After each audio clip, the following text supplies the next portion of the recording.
Assalamualaikum warahmatullahi wabarakatuh. Halo rekan-rekan semuanya. Perkenalkan, saya Laila Yulia Fitri dengan NIM 233700056. Saya merupakan mahasiswa program studi Pendidikan Ilmu Pengetahuan Sosial dari Universitas Negeri Padang.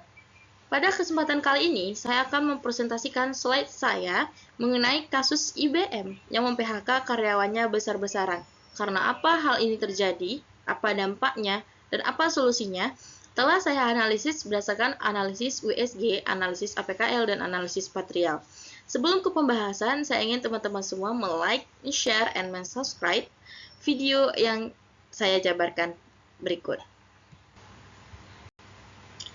Baik, pada slide berikutnya yaitu kita masuk ke latar belakang dari IBM tersebut, teman-teman. Apa sih itu IBM? Tentu teman-teman baru mendengar atau ada yang sudah tahu ya. IBM itu adalah International Business Machine Corporation, yaitu perusahaan teknologi informasi terbesar di dunia dan salah satu yang terus berlanjut dari abad ke-19. Dia memiliki teknisi dan konsultan di lebih dari 170 negara dan laboratorium pengembangan yang berlokasi di seluruh dunia. IBM mengalami masalah pada tahun 1993 sampai 1997 karena pertumbuhan pendapatan yang rendah. Namun, masalah ini bukan menjadi masalah sebenarnya teman-teman di pembahasan ini. Ada masalah lain yang saya bahas di analisis saya berikutnya. Dan kajian pustakanya, yaitu analisis terkait kasus ini, telah pernah dilakukan oleh Virginia Mandasari, Firda Nurdiani Rahman, Dea Ayu Pratiwi, Muhammad Mara Iqbar, Suri Nur Rahmawati, yaitu mahasiswa Telkom University tahun 2014. Dari data analisis dapat dilihat permasalahan yang dihadapi IBM beserta strategi penyelesaian persoalan yang disusun oleh perusahaan tersebut. Kita masuk ke slide berikutnya, yaitu analisis APKL. Teman-teman, sebelumnya saya ingin menjelaskan dulu, apa sih itu analisis APKL? Untuk A, yaitu aktual, yaitu sedang hangat dibicarakan, dan diperkirakan akan segera terjadi. Sedangkan P ini artinya problematik, yaitu yang menarik dan yang mendesak. Dan ada K, itu kalayak, yaitu yang menyangkut hajat hidup orang banyak. Dan L, itu layak, yaitu yang pantas, realitas, dan sesuai dengan kewenangan. Untuk kasus yang pertama, yaitu isu yang pertama, di tahun 1997, keuangan IBM mengalami peningkatan untuk high-tech service sebesar 22%. Nah, ini memenuhi syarat dari APKL, dan keterangannya dapat kita tulis dengan memenuhi syarat, teman-teman semuanya. Selanjutnya ada, walaupun begitu pertumbuhan pendapatan IBM tetaplah rendah. Pendapatan IBM di kuartal pertama kurang dari 1,8%. Ini tidak memenuhi syarat teman-teman semua karena tidak memenuhi aktual dan tidak memenuhi layak. Yang ketiga itu sedang rivalnya, Hewlett Packard dan Microsoft mengalami pertumbuhan 4-17 kali lipat lebih cepat dari IBM. Tentu ini tidak memenuhi syarat karena IBM lebih lambat dari perusahaan-perusahaan lain. Yang keempat, itu tiap tahunnya IBM tumbuh lebih lambat dari rivalnya. Oleh karena beberapa analisis mengatakan bahwa mungkin 5 tahun mendatang IBM bukan lagi supplier IT terbesar.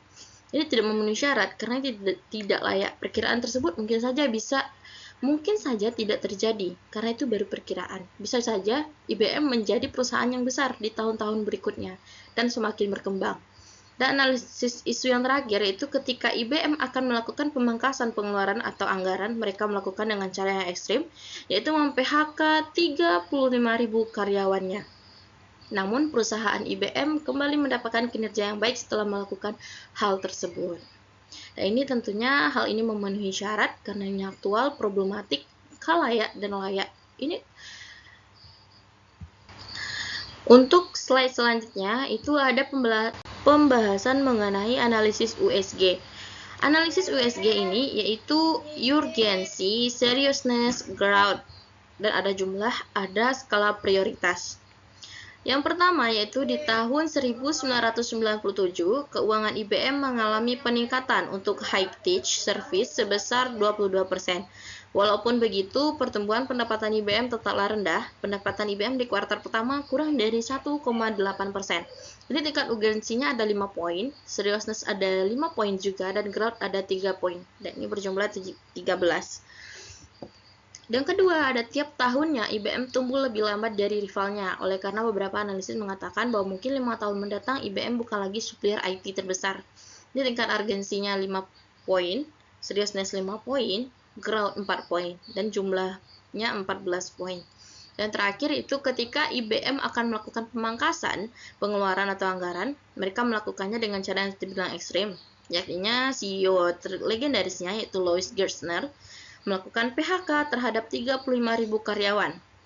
Namun perusahaan IBM kembali mendapatkan kinerja yang baik setelah melakukan hal tersebut. Dan ini tingkat urgensinya 5 poin, seriousness-nya 5 poin, dan growth tingkat pertumbuhannya itu 5 poin. Dan ini jumlahnya 15 poin. Untuk menentukan skala prioritas, kita dapat menentukannya dari jumlah yang kita dapatkan. Jumlah yang paling besar di sini adalah 15 poin.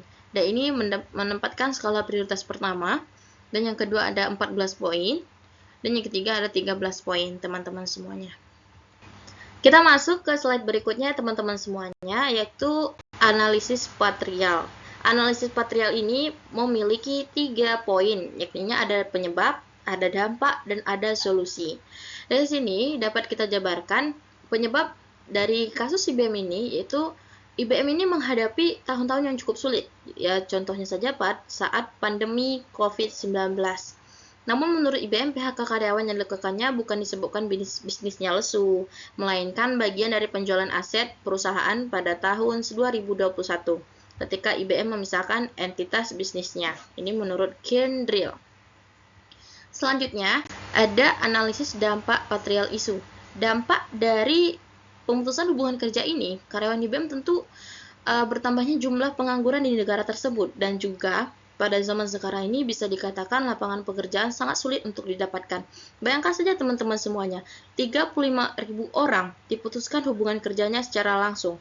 Dan itu tentu menyebabkan pengangguran yang berterbangan di mana-mana. Selanjutnya, ada analisis solusi patrial isu. Solusi yang saya jabarkan dari analisis kasus-kasus ini, yang pertama itu IBM tetap berharap merekrut karyawan baru di wilayah dengan pertumbuhan yang lebih tinggi. Yang kedua, memberikan pesangon kepada karyawan yang telah di-PHK.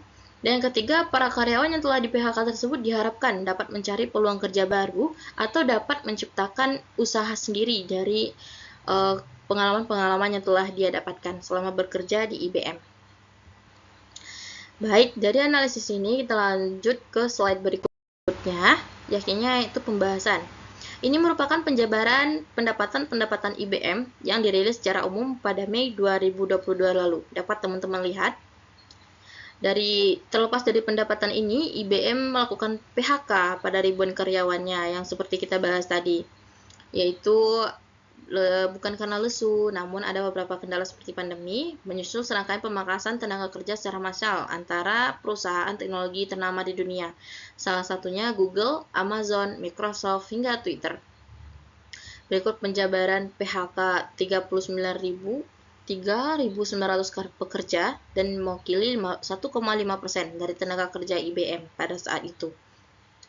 Namun, seperti yang saya jabarkan tadi, setelah melakukan pemutusan hubungan kerja tersebut, IBM mendapatkan kinerja yang lebih baik karena melakukan hal tersebut, teman-teman sekalian.